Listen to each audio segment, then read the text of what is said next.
बिस्मिल्लाहिर्रहमानिर्रहीम। प्यारे दोस्तों, साथियों और बुजुर्गों, अस्सलाम वालेकुम रहमतुल्लाहि व बरकातहू। प्यारे दोस्तों, आज से 19-20 साल पहले जब अपना मैगज़ीन नया शऊर इंटरनेशनल रेगुलर पब्लिश हो रहा था, प्रिंट हो रहा था, तो मुझे एक दिन कॉल आई व्हाट्सएप की कि आपको ऐसे बांके कबूतर दिखाते हैं जो आपने पहले नहीं देखे होंगे।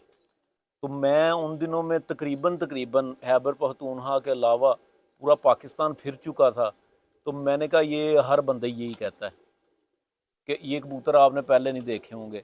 लेकिन लिटरली मैं आपको बिल्कुल ऑनेस्टली बताऊं कि मैं जब इनके पास आया और इनके कबूतर मैंने देखे, ठीक है, तो मैं खुद इस चीज़ को मानने पर मजबूर हो गया कि वाकई ऐसे कबूतर, इस मेयार के कबूतर मैंने पहले नहीं देखे। नीली आँखों के बांके, फिरोजपुरी और रामपुरी, ये 3 कबूतरों से कमरा भरा हुआ था। भट्ट साहब ने कोई चंद एक पीस उसमें से मुझे दिखाए, शौक करवाया, बल्कि एक कबूतर मेरे हाथ से निकल भी गया उस वक़्त और जाकर सफ़ेदों पे बैठ गया। सामने पार्क के बिल्कुल सामने इनका घर था। तो उस वक़्त से हमारी आपस में, हम मिलें या ना मिलें, हमारी आपस में इतनी अच्छी भाइयों वाली प्यार मोहब्बत है कि अक्सर औकात मतलब हमारा आपस में कन्वर्सेशन होती रहती है। और फिर भट्ट साहब ने यकदम पलटा खाया और पलटा खाने के बाद इन्होंने ये मियाँ साहब वाले कबूतर रखने शुरू कर दिए। मैं एक दिन घर बैठे सोच रहा था, मैंने कहा यार, ये जिस तरफ से बाट जिस तरफ गया है, ये बिल्कुल इस तरह है कि कोई बंदा गिलास में पहले दूध पीता है, तो दूध पीते पीते काली कॉफ़ी पे आ गया। टेस्ट बिल्कुल अलग है। तो आज इनके इंटरव्यू तो आपने बड़े देखे हैं, ठीक है। आज इनसे हम अपनी नेचर के मुताबिक इंटरव्यू करते हैं, कुछ अपने क्वेश्चन करते हैं, कुछ अपनी अपने टेस्ट के हवाले से हम इनसे कबूतर चेक करते हैं, आपको भी दिखाते हैं। भट्ट साहब, अस्सलाम वालेकुम। जी वालेकुम अस्सलाम वरहमतुल्लाहि वबरकातुहू। क्या हाल है आपका? अल्हम्दुलिल्लाह, ठीक अल्लाह है। पाक का शुक्र, आप ठीक हैं? जी अल्हम्दुलिल्लाह, अल्लाह पाक की रहमत करम। और जो हमें देख रहे हैं उन सबको जी मेरा अस्सलाम वालेकुम वरहमतुल्लाहि वबरकातुहू। उम्मीद करता हूँ सब दोस्त जो हैं मेरे भाई खैर खैरियत से होंगे। और हमेशा की तरह मेरा सब दोस्तों को एक पैगाम है कि माँ बाप की इज़्ज़त करें, उनकी खिदमत करें, उनसे दुआएं लें। ऐसी नेमत है दुनिया की जो दोबारा हासिल नहीं हो सकती। और यही जो है कामयाबी की कुंजी है, यही कामयाबी की निशानी है। माँ बाप की दुआओं से ही इंसान जो है ना वो अरूज पे जाता है। तो इस चाबी को जो है ना ज़्यादा से ज़्यादा इस्तेमाल करने की कोशिश करें। मेहरबानी, जी शुक्रिया। प्यारे दोस्तों, भट्ट साहब ने इंटरव्यू बड़ी प्यारी बात से स्टार्ट किया। गो कि ये बात रस्मी सी लगती है, लेकिन ये बात बहुत गहरी है। अगर कोई समझे, अल्लाह पाक इस पर अमल की तौफीक दे। भट्ट साहब, आमीन। ये बताएं जी जी। कि कितना अरसा पहले बांकों से इस तरफ शिफ्ट हुए हैं? देखें जी, जिस बंदे ने कबूतर रखे होते हैं ना हबीब भाई, उसने हमेशा ना हर टेस्ट का कबूतर रखा होता है। जी जी। लेकिन कुछ कबूतर जो होते हैं वो बैकग्राउंड पे होते हैं, कुछ फ्रंट पे होते हैं। जी तो जब आप आए थे फ्रंट पे, उस वक्त बांके, रामपुरी, फिरोजपुरी थे बहुत ज़्यादा। उस वक्त उनको लोग पसंद कर रहे थे, जी। जी। तो हमने उसी पे डिस्कस किया था उस वक्त। कबूतर तो ये मैंने शुरू से ही रखे हुए हैं। हम्म। बस ये है कि उस वक्त वो मंजरे आम पे थे, ये ज़रा बैकवर्ड पे थे। अब ये मंजरे आम पे हैं, वो बैकवर्ड पे। अभी भी मेरे पास वो मौजूद है। हम्म। बात यह है कि जो शौकीन होता है ना, उड़ाना पहले होता है और दूसरा शौक बाद में होता है। हम्म। तो उस वक्त भी मैंने बांके, रामपुरी, फिरोजपुरी रखे हुए थे। तो पूरे लाहौर में अगर किसी के पास एक दो जोड़े होते थे तो वो आसमान से बातें कर रहा था। तो मेरे पास उस वक्त भी माशाल्लाह उनके भी 100 जोड़े के करीब जोड़े ऐसा थे। ही है, बिल्कुल सही तो बात। अल्हम्दुलिल्लाह बड़े लोगों को उनसे हमने जो है वो शौक करवाया। तो कबूतर तो आपको पता है, फिर जो शौकीन होता है उसके पास हर तरह की वैरायटी के बगैर उसको रात को नींद नहीं आती। चौधरी साहब वाले जो कबूतर थे वो मैंने उसी ज़माने में इकट्ठे किए थे मीने भट्ट से, जी। जो उनका मुहावत था मियाँ नदीम की छत पे, उससे परचेज़ किए थे। और मियाँ साहब के आपको पता है मुख्तलिफ बंदों के पास अच्छे से अच्छे, क्योंकि मियाँ साहब ने अपनी ब्रीड्स को खुद ब खुद फैलाया था। सेल कर देते थे, अच्छी से अच्छा कबूतर देते थे, वो फिर काफ़ी लोगों के पास थे, उनसे खरीदे और वो बनाए। वैसे आपस की बात है, ये भट्ट साहब की ये आदत है कि मेरे पास इनको कोई कबूतर अच्छा लगा है ना, तो इन्होंने मुझसे मतलब कहा कि यार ये मुझे कबूतर अच्छा लगा तो मैंने नहीं दिया, तो ये वहाँ पे चले जाएंगे जहाँ से मैं लेके खरीद के ले आएंगे। अच्छा जी। बात यह है कि मैं एक चीज़ को जानता हूँ कि अगर आपको किसी चीज़ का शौक है ना, तो वो अगर आप एक नंबर चीज़ ले आते हैं ना, तो आप विद इन 6 मंथ उसके पैसे जो है ना कवर कर लेते हैं। तो पैसों के लिहाज से फिर मैं ये नहीं सोचता कि यार है चीज़ ਲੱਖ रुपए ਦੀ है तो मैं ਛੱਡ ਦਿਆਂ। मैं चीज़ ਨੂੰ ਉਹਦੀ ਮਿਆਰ ਦੀ ਵਜ੍ਹਾ ਤੋਂ ਜ਼ਰੂਰ ਛੱਡਿਆ ਜਦੋਂ मैं इकट्ठे करता सी, लेकिन पैसों की वजह तो नहीं छड्या। इसको आप ज़्यादा मेरे से बेहतर जानते हैं। अच्छा भट्ट साहब, ये कबूतरबाजी जो है जी जी, या कबूतर परवरी जो है, बाजी तो है बिल्कुल अलग पे अलग चीज़ है। अलग शौक। कबूतर परवरी जो है, या आप कबूतर साजी भी कह लें, आप हाँ जी, कबूतर बनाते हैं, तो ये एक बड़ा एक टाइम गेनिंग और ऐसा प्रोसेस है, बड़ा सब्र आजमा। बिल्कुल। बाद का तो आप बड़ा अच्छा कबूतर लेके आते हैं और आप अपनी मर्जी के मुताबिक उसका पेयर लगाते हैं, आगे से वो वैसा काम ही नहीं करता। जी जी, ठीक है। मैंने आपको जो पहले बेसिक क्वेश्चन किया था वो मैंने यही किया था कि इस तरफ टोटल कन्वर्ट हुए, आपको कितने साल हो गए कि उसमें कितनी कामयाबियां मिली, क्या मतलब किस तरह से आपने इस सफ़र को स्टार्ट किया? असल में ये गाए बगाए जो है वो पीछे चल ही रहा था। अच्छा ये वो तो एक कह लें कि वो इस वक्त प्रमोड कबूतर थे ना, बांके, रामपुरी और फिरोजपुरी, हर बंदा ही उनकी बात करता अच्छा, था वो पीछे। उन दिनों में भी हाँ वो जी 80-80 हज़ार, लाख लाख का पेयर सेल हो रहा था। सर, मुझे बड़ी अच्छी तरह याद है, 15-20 हज़ार रुपये का बच्चा देता था उस वक्त। हाँ। ठीक है ना। मेरे से जो मेरे बड़े अच्छे भाई हैं उस वक्त अल्हम्दुलिल्लाह बच्चा चला जाता था उनका। तो कराची में मेरे ख्याल से हज़ारों की तादाद में बांका, रामपुरी, फिरोजपुरी सेल किया है, भेजा है, और उन्होंने बड़ा पसंद किया है। तो जो इनकी थी वो एक कशमकश, वो साथ साथ उसके रवान थी। अच्छा तो अल्हम्दुलिल्लाह, अल्लाह पाक का शुक्र है कि आपने भी एक बात किया जिससे मैं बिल्कुल सहमत नहीं। अच्छा, वो क्या वैसे ये बात? मेरा लफ्ज़ तो नहीं, लेकिन मैं फिर भी एक यूज़ कर रहा हूँ, जी जी सहमत जी। नहीं। क्योंकि एक बंदा हो पूरा कारीगर, जिसको हड्डी का भी म्यार का अंदाज़ा है। अभी मैं आपको कबूतर दिखाऊंगा मेरे, आप पूरे 1000 के करीब मेरे पास कबूतर है। 1000 देखेंगे ना, 1000 की एक ही हड्डी जोड़ आएगा, सही है। ना कोई दूसरी हड्डी आएगी, ना कोई दूसरा जोड़ आएगा। कुंदा भी आपको एक ही टाइप का मिलेगा, सिर्फ नस्लें बदलेंगी, रंग बदलेंगी, आंखें बदलेंगी, कुंदा भी नहीं बदलेगा। ठीक है। तो मैं इस चीज़ से बिल्कुल नहीं एग्रीड कि आप अगर अपने मुताबिक जोड़ा लगाते हैं, उसकी डाई आपके मुताबिक आती है तो वो रिजल्ट नहीं देता। मैं इस चीज़ से बिल्कुल एग्रीड नहीं, बाशर्ते तो आपने वो कबूतर चलता फिरता ना लिया हो, इससे मैं खिलाफ हूँ। मैं जो है ना ब्लड लाइन पे बड़ा बिलीव करता हूँ। 10 की जगह एक कबूतर लें किसी घर का ब्लड लाइन का कबूतर खरीदें, आप वो आपको मतलब कभी डिसहार्ट नहीं कह करेगा। रहे हैं कि पेडिग्री वाला कबूतर। पेडिग्रीड। अच्छा भट्ट साहब, ये बताएं कि आप जब आपने आपने कहा मेरे पास बैग पे ये कबूतर पड़े हुए थे, जी जी ठीक है, जबकि हम बात कर रहे हैं ये 20 साल पहले, तो इसका मतलब है 25-30 साल पहले आपके पास ये कबूतर थे, ठीक है, हाँ मियाँ जी साहब वाले। या आपने जब लाल आंखों के कबूतर रखने शुरू किए, जी जी। तो आपने सिर्फ मियाँ नज़ीर साहब का क्यों इंतखाब किया, उनके कबूतरों का क्यों इंतखाब किया? लाल आंखों के कबूतर बेशुमार हैं। सर, बात यह है कि सिर्फ मियाँ साहब का तो मैंने नाम भी नहीं लिया। मियाँ साहब तो लेजेंड है, वो तो इस सदी के जो कह ले हीरो हैं, शायद इस सदी के नहीं, जब तक दुनिया है तब के हीरो हैं वो। क्योंकि उन्होंने एकदम कबूतरों को अपग्रेडेड करके 1-2 बजे से 7 बजे की परवाज़ों पे लेके गए हैं। ठीक है। शायद अल्लाह पाक उन्हें जन्नत फिरदौस में जगह दे, वो ना होते तो शायद अभी तक हम 2-3 बजे की, 1-1.5 बजे की गेम में फंसे होते। तो बात यह है कि मेरा शुरू से एक ना ब्रीडिंग का ही शौक था, मुझे उड़ाने का शौक नहीं था। सही है। मैंने मुर्गे रखे लड़ने वाले, उसमें भी मुझे सिर्फ ब्रीडिंग का शौक था, लड़ाने का शौक नहीं था। वो कुदरती तौर पे मेरे जो उस्ताद थे वो कत्ल हो गए। अच्छा। तो फिर मैंने, जिस दिन वो कत्ल हुए 1 हफ्ते बाद मेरे पास 180 लड़ने वाले मुर्गे थे जो बचेल थे। आपने मेरा घर तो देखा हुआ था, जी वो जी जी। उसके साथ तकरीबन 15 मरले की तो सिर्फ ग्राउंड थी, वो पूरी भरी होती थी केजेस के साथ, बेसमेंट भी थी, उसमें हैचरी मशीनें लगी होती थी। मैं 250-300 पट्ठी पट्ठा एक टाइम में पलवाता था, सिर्फ शौक था ब्रीडिंग का। सही। उसमें भी मैं जो ब्रीड्स क्रिएट करता था, बनाता था, वो माशाल्लाह मेरी पूरे पंजाब लेवल तक लड़ती थी।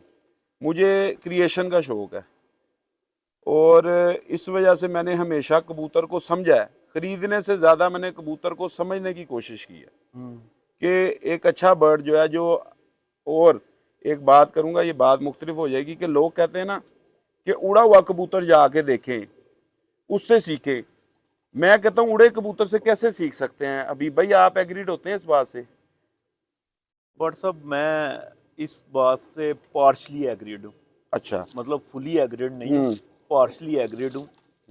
बहरहाल मैं वो तो वजह, आज आपसे हाँ क्वेश्चन हाँ जी, करने आया हूँ। मैं वजह आपको बताता हाँ हूँ कि एक बंदा, अब मैं जब 2011 में आप आए थे, मैं उस वक्त मिस्टर लाहौर हुआ था, जी हो गया हुआ था। जी जी उस वक्त मेरा स्ट्रक्चर कुछ और था। अब मैं बीवी बच्चों वाला हूँ तो मेरा स्ट्रक्चर कुछ और है। जी बिल्कुल। ठीक है, ऐसे जो उड़ने वाला कबूतर होता है उसका स्ट्रक्चर कुछ और होता है, ब्रीडर कबूतर का स्ट्रक्चर कुछ और होता है। तो आप ब्रीडर में वो क्वालिटीज कैसे ढूंढ सकते हैं जो एक फ्लाई में कबूतर की है? बड़ा बड़ा एक मतलब पॉइंट है हाँ जी, और हकीकत है कि ब्रीडर जो है वो बंदा हो, चाहे वो मुर्गा हो चाहे वो कबूतर हो, उसका एक अलग फिजीक है। हाँ जी, और प्रवासी कबूतर की प्रवासी कबूतर की, रेसी घोड़े की, रेसी कुत्ते की, उनकी इनकी सबकी अलग फिजीक है। बहरहाल वो मैं ये एक लंबा एक। ये पॉइंट से ही हमारी बात कंप्लीट हाँ होगी। जी अब मैं वो बात के अंदर ही बात लेके आ रहा था कि सीखने की बात कर रहा हूँ ना, हाँ जी कि लोग कहते हैं कि आप एक उड़ते कबूतर को देखें, उड़ने वाले कबूतर के, उसी कबूतर के जब वो उड़ा होगा जोड़ डिफरेंट होंगे, जब वो बच्चों में होगा उसके जोड़ डिफरेंट होंगे, उसकी फिजिक डिफरेंट होगी, जब वो बच्चों में होगा उसकी फिजिक डिफरेंट होगी, उसके पार्ट डिफरेंट होंगे, उसकी खूबसूरती डिफरेंट होगी, ब्रीडिंग में जब वो आएगा उसकी डिफरेंट होगी। ठीक है, उसके जिस्म के अंदर जो है इतना ज़्यादा डिफरेंस आ जाएगा। तो मैं इस चीज़ को मानता हूँ कि परवाजी कबूतर एक अलग फिजिक में होता है और ब्रीडर कबूतर एक अलग फिजिक में होता है। ठीक तो है। इस वजह से मैंने शुरू से ये सीखा कि कबूतर जो ब्रीडर है उसके अंदर क्या क्वालिटीज़ होनी चाहिए। उस पर फिर मेरी एक नीचे जो हड्डी जोड़ के अंदर एक डाई मैंने फिट की अपने हाथ के अंदर, जो अल्लाह पाक ने अपनी रहमत से मुझे, जो मैं सीख सका, ये नहीं कि मैं कोई बहुत बड़ा कारीगर हूँ, जो मैं सीख सका, मैंने, मुझे जो पसंद आई मैंने उस पर अपना हाथ सेट किया। बड़ा टाइम लगा उस पर। जो मेरे उस्ताद मोहतरम ने मुझे इल्म दिया, मेरे उस्ताद हसन इमाम नकवी साहब हैं, जो उन्होंने मुझे इल्म दिया उसको मैंने सीखा, उसको मैंने फिर अप्लाई किया, फिर मैंने चेक किया, उनकी मैंने ब्रीडिंग करवाई, उनके बच्चे निकलवा के देखे, बड़ा अच्छा मुझे उसका आया रिजल्ट। मियाँ साहब के, चौधरी साहब के कबूतरों में वो क्वालिटीज़ देखी, तो फिर मैं और पुख्ता हुआ उन क्वालिटीज़ के ऊपर। और अच्छा। दूसरी बात यह है कि मैं एक रिक्वेस्ट करूंगा कि मेरा अपना यूट्यूब चैनल भी है, जी जी। तो आप उसे भी ज़रूर प्रमोट करें इसके अंदर, हम्म। उस्ताद उस्मान भट्ट करीम ब्लॉग वाला। तो आप इसको ज़रूर कहिएगा कि उसे भी लोग जो है ना लाइक और सब्सक्राइब करें। जी प्यारे दोस्तों, उस्मान भाई का चैनल ज़रूर लाइक और सब्सक्राइब कीजिएगा। मैंने अपने चैनल के लिए आपको कभी नहीं कहा कि मेरे चैनल को लाइक करें, सब्सक्राइब करें। बहरहाल उस्मान भाई से बातें चल रही हैं बड़ी इल्मी किस्म की, ठीक है। और इनके उस्ताद मोहतरम हैं हसन इमाम साहब, इंतहाई शरीफुन नफ्स और बहुत प्यार वाले बंदे। मेरा उनसे भी भाइयों वाला ताल्लुक़ है। और भट्ट साहब ये बताएं जी जी। कि आपने कहा कि मैं इस चीज़ से एग्रीड नहीं हूँ कि आपने पॉइंट्स के मुताबिक पेयर लगाया हाँ जी। और आगे बच्चा फेल हो जाए, हाँ जी, ये हो नहीं सकता। बिल्कुल नहीं हो सकता। अच्छा, मुझे ये बताएं कि आप वो पॉइंट्स जो हैं, जी जी। नर और मादा में क्या पॉइंट्स देखते हैं कि आपको ये यकीन होता है कि मैं ये पेयर लगाऊंगा तो इसका बच्चा जो है 100%, 100 ना सही 90% कामयाब रहेगा। जी जी। नर और मादा में आप क्या ऐसे पॉइंट्स देखते हैं? सबसे पहले तो मैं एक आपको बात बताऊं कि सबसे पहले तो मैंने कभी सोने के साथ सोना नहीं लगाया। अच्छा। मैं 24 कैरेट को ना पसंद नहीं करता उड़ाने में। हम्म। 24 कैरेट जो है ना वो हमेशा ज़्यादा प्योर हो गए कबूतर, वो वर्किंग नहीं करेगा जो उसके अंदर थोड़ा सा सिक्का डाल के होगी। आप अगर सोने की चीज़ भी बनवाते हैं ना सुनियारे के पास जाके, तो वो भी सिक्का डालेगा तो उसको उसकी एक शेप बनेगी। आप प्योर देखे ना, आप जो मेरे से बात कर रहे हैं, मैं इस चीज़ को जानता हूँ कि जो मेरे साथ डिस्कस कर रहे हैं ना, खुद कबूतरबाजी को भी बड़े अच्छे तरीके से जानता है। जी जी। जो प्योर ब्रीडर्स होते हैं ना, पहली बात तो ये, अब हमारे पास प्योर ब्रीडर्स हो रही हैं। जो प्योर ब्रीड्स होती थी वो कबूतर दुमों से, वजूदों से डिफरेंट होते थे, उनको तराशना पड़ता था। अगर एक कबूतर में परवाज ज़्यादा है, उसको परवाज को कम करना है, उसकी तेज़ी को कम करना है, जो कबूतर स्लो है उसको तेज़ करना है। तो इसी तरह ब्रीड्स क्रिएट होती थी। जिस तरह मियाँ साहब हमारे, तो हम तो उनके पास को भी नहीं है, उन्होंने इसी तरह क्रिएशन की। जो लाल आँख के कबूतर थे उनमें तेज़ियाँ बहुत ज़्यादा थी, स्पीडें बहुत ज़्यादा थी। उनके अंदर सफ़ेद ज़मीन को घुसाया, उनको थोड़ा ठंडा किया, मदम किया, जिस वजह से फिर उनकी परवाज़ें बेहतर हुई, वापसियाँ ज़्यादा हुई। तो यही पॉइंट्स हैं। मादी अगर आप नर आपके पास है, पूरी हड्डी का कबूतर है, सख्त कुंदे का, यानी सख्त से मुराद है ताकतवर कुंदे का है, उसके अंदर आप पर खोलते हैं, आप देखते हैं यार इसके पर के अंदर तेज़ी ज़्यादा है। पहली बात है, हमारे पास तो ब्रीड्स है ना, वो 20-20, 25-25 साल से चल रही है, हमें उनकी आदात का पता है कि इसके अंदर तेजी ज्यादा है, इसने 1 2 3 होना है, तो हमने उसको 1 2 3 से नीचे लेके आना है। हमने उसे 1 2 3 नहीं होने देना, हमने उसे 1, फिर सबर, फिर 2, फिर सबर, फिर 3। जो 1 2 3 होता है वो जाया होने का खतरा ज्यादा होता है। तो उसके अंदर जो उधर से कमी है, उधर मादी के अंदर से वो डाल के वो कमियों को कम करना है, यानी कि तेज पर के अंदर हमने मध्यम पर को डाल के ठंडा करना है। पूरे जोड़ का कबूतर है तो उसके साथ थोड़े से लूज जोड़ की मादी लगानी है, पूरे जोड़ की मादी नहीं लगानी। उसके अंदर हमने जो है वो थोड़ा सा जोड़ के अंदर हमने फ्लेक्सिबिलिटी को ज्यादा पैदा करना है। जो उसका जोड़ बिल्कुल ऐसे है, उस जोड़ को थोड़ा सा हमने थोड़ा सा हल्का सा वाया डालना है, उसमें उसकी नरमी को बढ़ाना है हमने। बट सब रियाजी की बात कर रहे हैं। मैं क्या करूँ, मेरी आदत है कि बात को ना क्लियर करके। रियाजी की बात मैं इसलिए कह रहा हूँ कि ये हर बंदा इसको समझेगा नहीं। अच्छा जी, भट्ट साहब कह रहे हैं कि टाइट जोड़ वाले कबूतर से, फुल टाइट जोड़ वाले कबूतर से मैं फीमेल को रियायत देता हूँ जोड़ में, ठीक है। और वो कहते हैं कि इससे बच्चा जो है वो बैलेंस में हो जाता है। हाँ जी, ठीक है।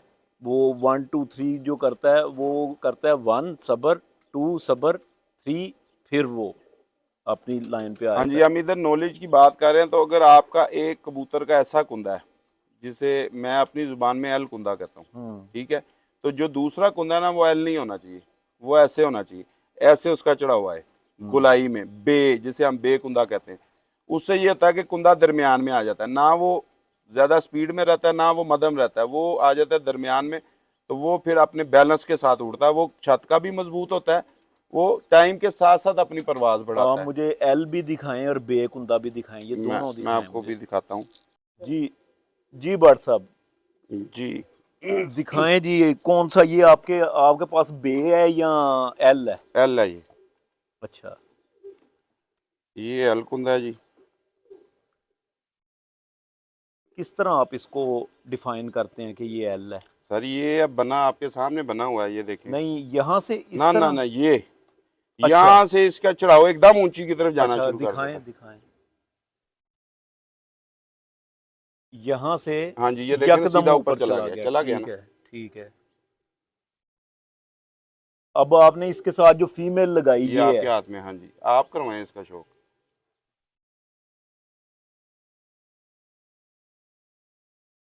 वाकई जी, ये यकदम, ये जो है, ये देखें ना, हाँ ये दोनों कुंदों में फर्क देखें। ये मादी का कुंदा तरतीब वाइज ऊपर जा रहा है और गोल है, इसका बिल्कुल स्ट्रेट है। ये आगे से भी पार कुंदे देखें बिल्कुल स्ट्रेट है, उसके ऊपर से देखें। आ रही है समझ? अच्छा व्हाट्सअप आपकी इस कुलिये का, हाँ हाँ जी, बिल्कुल समझ आ रही है। हाँ जी। बल्कि मेरा ख्याल है कि दोस्तों को भी समझ लग गई आप इन होगी। दोनों को साथ रखें, इनके जिस्म भी दिखाएं। इसको इसके साथ ऐसे रखें, अपने हाथ में ही रखें, इनको जिस्म भी दिखाएं व्यूअर्स को। इनके नर नर लगेगा, मादी मादी लगेगी, इकट्ठे ऐसे करके रखेंगे ना, फिर साइज का पता लगेगा।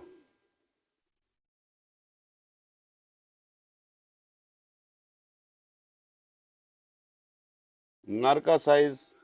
अच्छा व्हाट्सअप, ये जो जी कुलिया आपने बताया है जी जी कुंदे का, जी जी इसमें मतलब क्या कामयाबी है? वही कि बच्चा सर इसमें बैलेंस हो जाता है। इसमें कामयाबी ही कामयाबी है। अच्छा, अगर इसके साथ इसी कुंदे की फीमेल लगा देंगे ना तो इसकी स्पीडें बहुत ज़्यादा तेज़ हो जाएंगी। दिखाएं जी शाह साहब ये।